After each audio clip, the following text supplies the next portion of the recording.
judges, and ladies and gentlemen, my fellow contestant sisters, Marisa Sanai, and good morning, Olketa. I am Miss Lauru, your contestant number 5 for this year's pageant, and today I will be addressing how empowering women in agriculture enhances food security and fosters sustainable livelihoods for our communities and families. I firmly believe that empowering women in agriculture is the most practical approach to ensuring a sustainable and food-secure future for our families.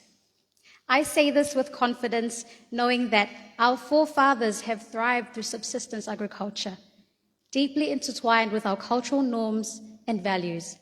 Therefore, I stand here to shine a greater light on some of the unsung heroines of our communities, our women in agriculture. If we empower our women with 1, agricultural knowledge, 2, skills, and 3, resources, we can advance our agricultural activities and productions. Come with me to the atolls of Ontong Java and meet Betty Lele, a mother whose daily agricultural activities are challenged by poor soil fertility and rising sea levels.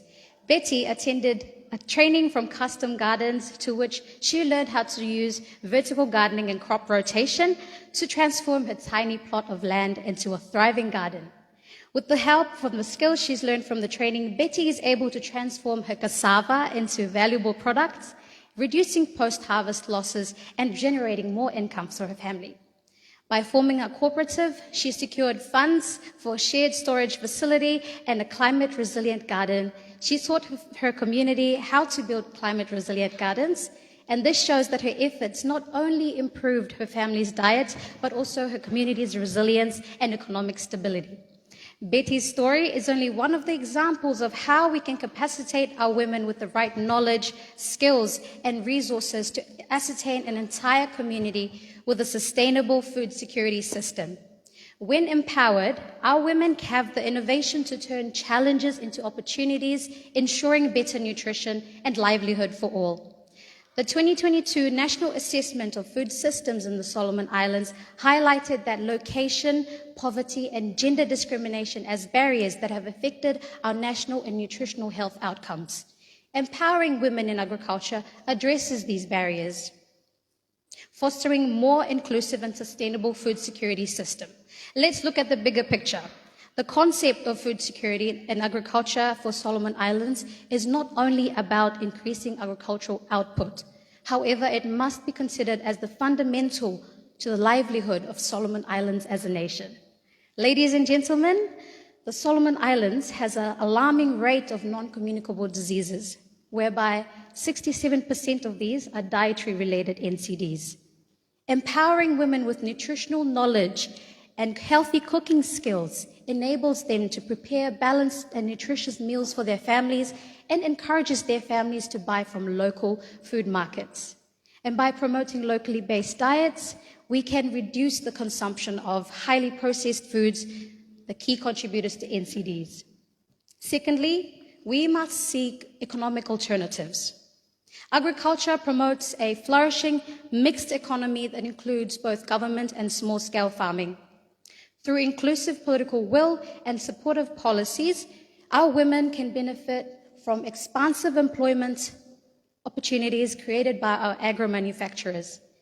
This will enable women to thrive and engage fairly in trade and the exportation of agricultural products, driving our economic growth.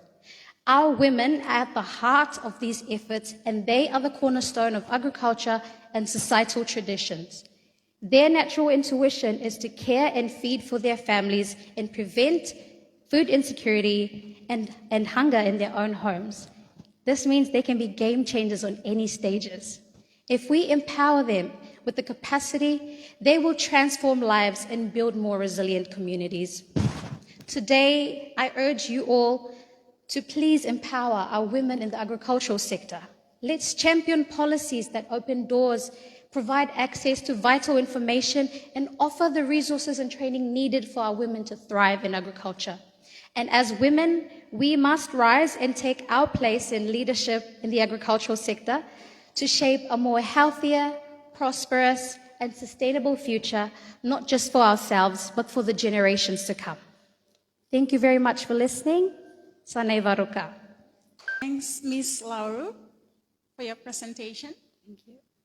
My question is, if you become the first female Prime Minister of Solomon Islands, what would be the first issue that you want to tackle to empower women in the Solomon Islands? Thank you. Thank you. In regards to your question, Sharon, relating to my advocacy, it would be to provide more accurate information on health services to women so that we can have access to services that will improve our women's health. That's my advocacy side. In terms of my speech topic, I think I'll be focusing on capital resources, such as giving our women in the communities tractors and things so they can drive their production in agriculture.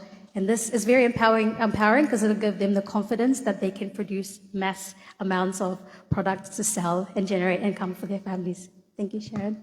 Me, Garam, one question, but I am kind of twofold. First, in your opinion, how do you see agriculture as a weapon in fighting NCDs in the Solomons? And secondly, I know you reside outside Losolo. In a line or in the two sentences, how do you describe Solomon Islands as a tourism destination for your friends abroad or whoever you have links with? Thank you. Thank you for your question, Robert. For your first question, NCDs is related to non-communicable diseases, so it's diseases that we have such as diabetes, obesity, heart diseases, and food is an important part of NCDs. Whatever we eat influences how our health outcomes will be, and there is evidence that the more awareness and educated someone is, the better their health outcome.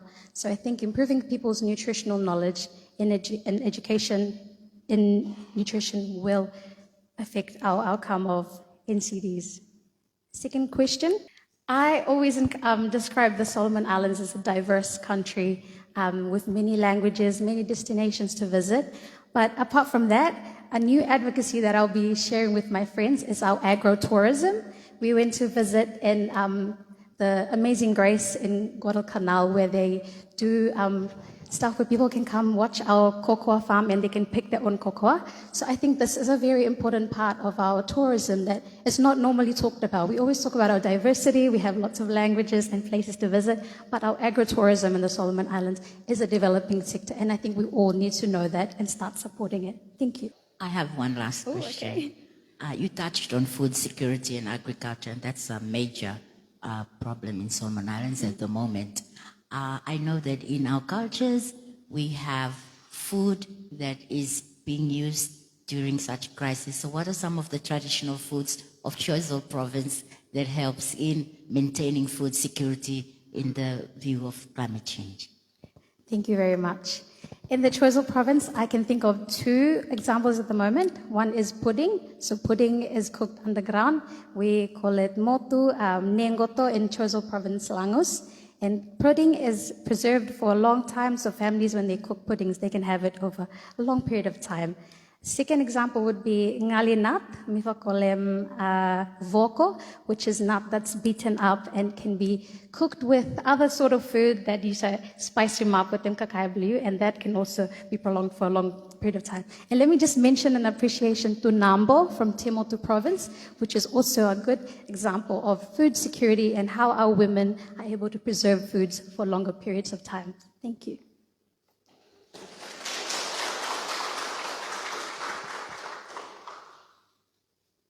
Okay, ladies and gentlemen, put your hands together for contestant number 5, Miss Lauru.